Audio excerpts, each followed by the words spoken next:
So that means that due to the strong impedance contrast, there was wave amplification, the body waves coming from the epicenter, right?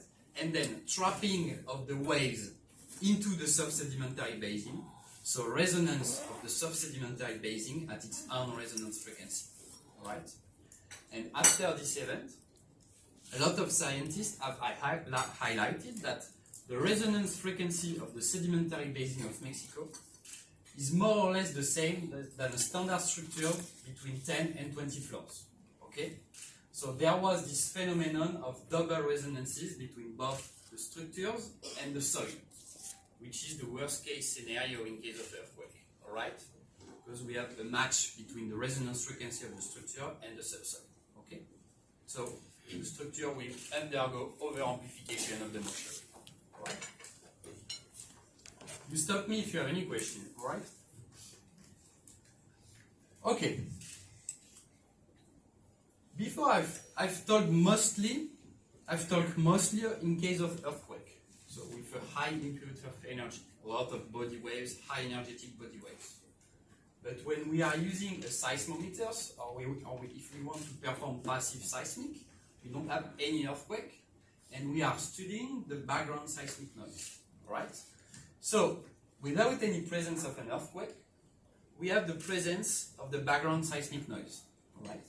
So, we call it as well seismic tremor or seismic noise, so new. And it exists everywhere on the Earth's surface, and it mainly consists of surface waves, okay? Where you remember, surface waves are Rayleigh and Nove waves, okay?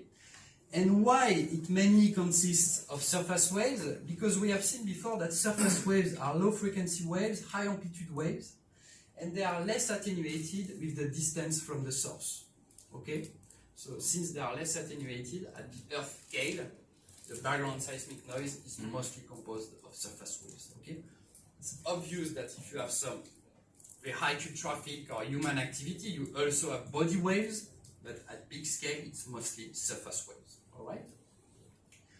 The origins of these permanent vibrations are various. Alright? Below 2 Hz, it's mostly produced by natural phenomena.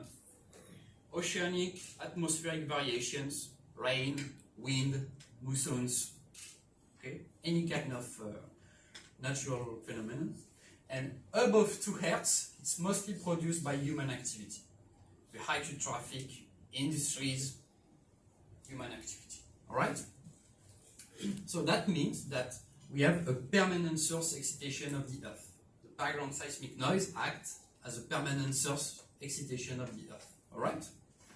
And much more interesting, it acts as an excitation function for both the local resonances of subsoils and buildings.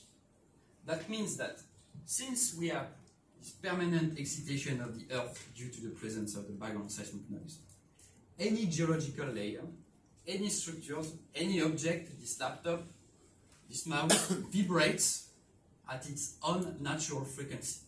Okay? It's obvious that it vibrates much lower amplitude than in case of earthquake, but it vibrates at its natural frequency, own natural frequency. Alright? So the background seismic noise acts as an excitation function for the local resonances of both subsoil and buildings. And the passive seismic technique consists in recording the background seismic noise with a sensitive seismometers on the 3 main orthogonal directions. Right? We have north-south, east-west, and vertical. Right? And the target is to identify the resonance frequencies of subsoils and structures, buildings, dams, bridges, in a passive, non-intrusive, and fast way. Alright? Okay. For example, yeah, if I show you Tromino, here is just a transportable seismometer, alright? And inside this one, we have the 3 orthogonal velocimeter. We have the north